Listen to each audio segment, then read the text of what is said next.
Olá a todos. Hoje eu vou falar um pouquinho sobre fraudes na ciência. Bom, eu como um cientista de verdade, durante um bom tempo eu não acreditei que existissem fraudes na ciência. E, de um tempo pra cá eu comecei a ficar um pouco mais atento a isso, porque tem tantas informações que são discutidas de forma tão abrupta, de forma tão nervosa, de forma tão sem paciência por outras pessoas, que você já começa a suspeitar de uma lavagem cerebral.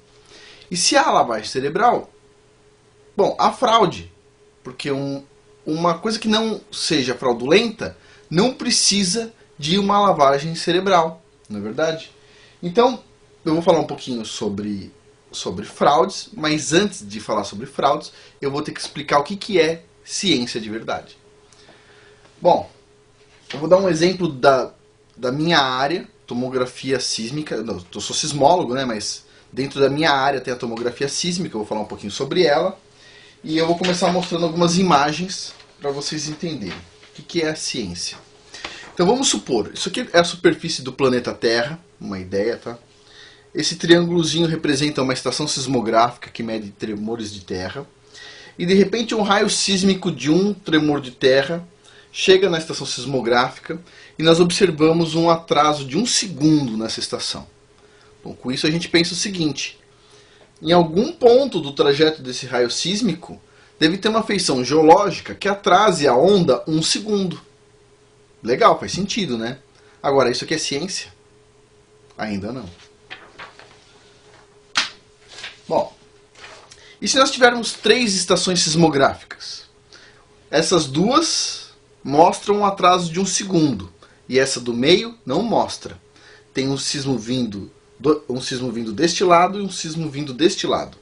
A questão agora é: que tal imaginarmos que aqui no meio tem um corpo geológico, uma feição geológica que atrasa este raio sísmico em 1 segundo, este outro raio sísmico em 1 segundo, mas não atrasa nem este raio sísmico nem este, visto que essa estação não tem nenhum atraso, só esta e esta. Isso aqui é ciência? Ainda não, está quase lá. Por quê? Porque este modelo que eu acabei de mostrar também pode ser representado por este modelo.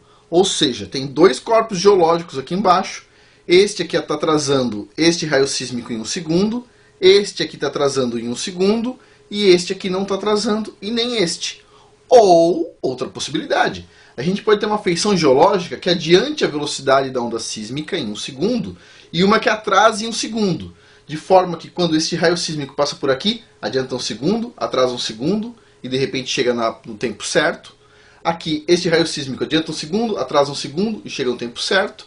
Enquanto que este raio sísmico aqui apenas atrasa 1 segundo e esse apenas atrasa 1 segundo. Esses 3 modelos explicam a mesma coisa. E aqui tem um quarto modelo com uma feição geológica maior, uma geometria diferente. Então a questão é, tem ambiguidade aí. E como é que a gente resolve isso? Eu vou mostrar um caso real. Aqui o pessoal da USP pegou vários tremores de terra na América do Sul, são essas bolinhas aqui amarelas, registraram esses tremores de terra com várias estações sismográficas, e essas linhas pretas são os dados, e tem dado pra caramba aqui, mais de 6.000 dados. Bom, com isto aqui, o pessoal fez uma tomografia sísmica da América do Sul. E o resultado desse monte de dado é essa tomografia sísmica.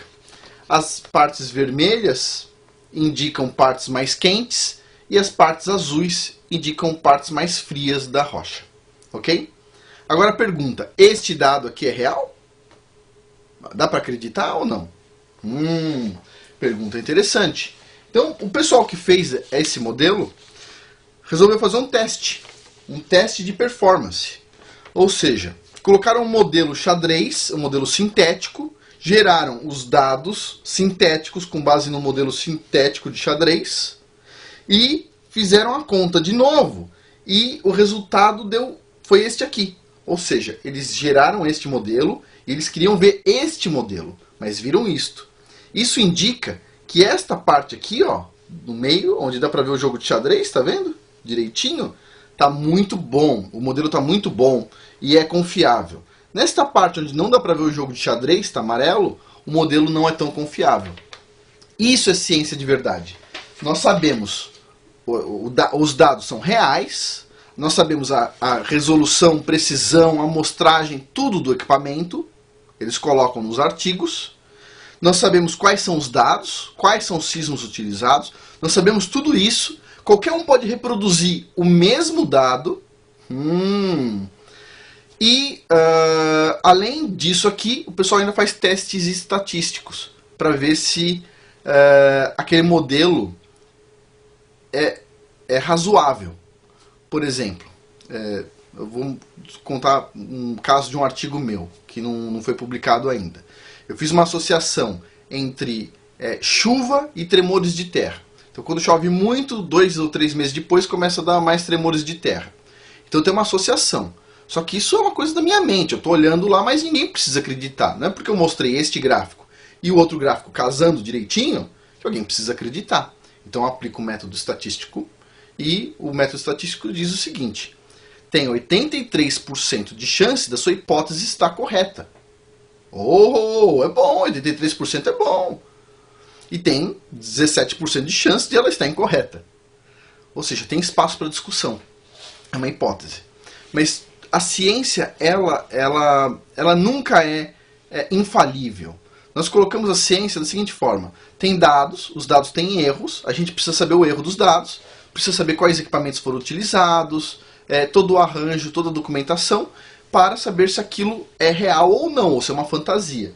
Então, para falar um pouco sobre a diferença entre ciência de verdade e farsa, eu vou falar o que é uma ciência, o que é a ciência de verdade, como ela é feita.